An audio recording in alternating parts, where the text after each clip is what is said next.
Okay, so the next thing we do during an installation is we're going to do alignment of the injection ports. So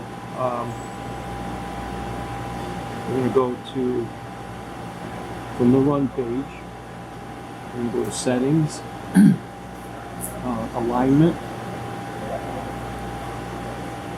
setup, then alignment. And then we're going to go to either the back or the front injector. So in this particular case, we have both of them, so we'll have to do both of them.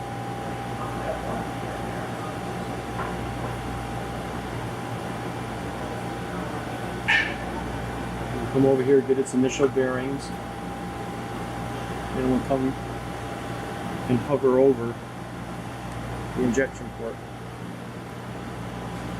And you can see that we're off just a little bit. So I'm going to have to go back to the keyboard. If it were okay, I can hit confirm and it would continue on, but we're going to have to do a manual. So when you go to manual, it brings up this page. What we need to do is we need to bring the needle up so then we can move the turret left or right. So we're just going to keep on moving this until the needle is actually well above the injection port here now. And now we're able to move the turret left or right.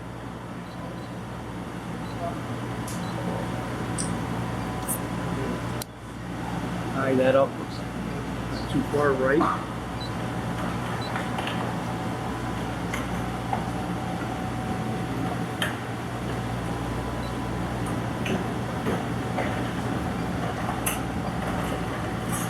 So the nice thing about this unit here, it's very flexible and it allows for quite a bit of error.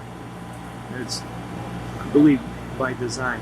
So now what we're going to, now that we're centered over the injection port, now we can bring it down. If you come back to the screen, you see it says touch sensor off. We're going to keep on hitting that down button and it's going to lower the syringe until it says on.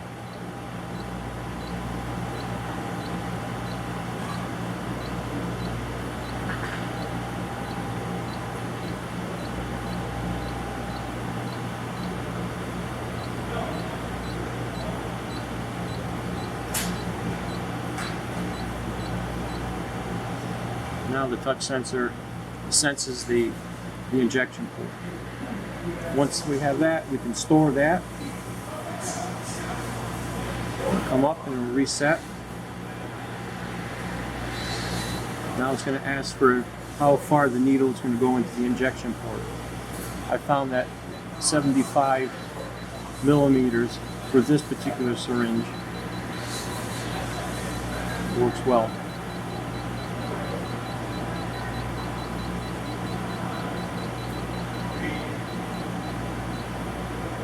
We will save that. Now this is the injection speed. That's how fast it will go in and out of the injection port. For liquid injection into a split-splitless, I prefer to go very high since it's an Agilent. And these can be changed by moving these arrows up and down. So we're going to save that.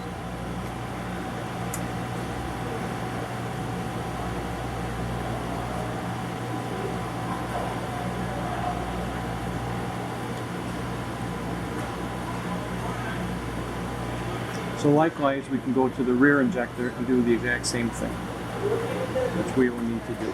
And it gets its initial zeroing point.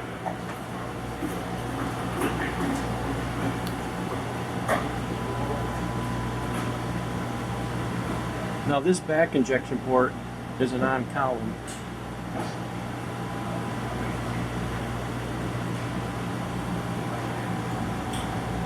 As you can see on this front one,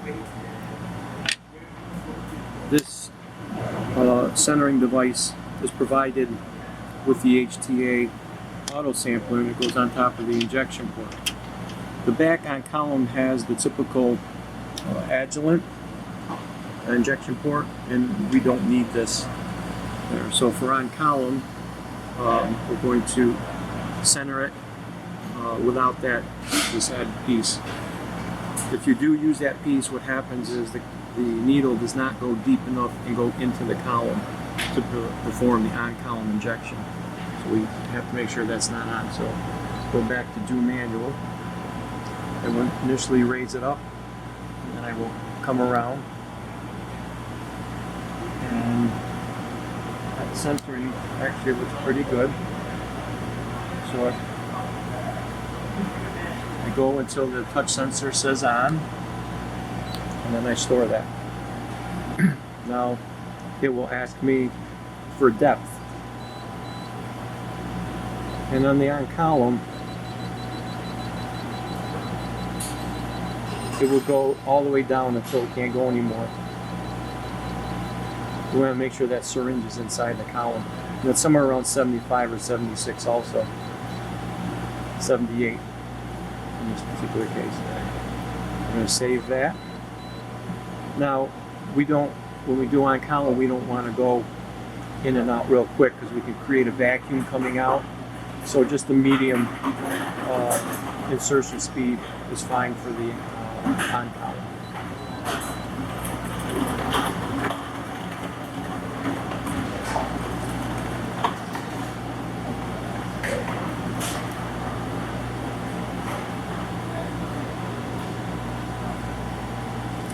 So typically,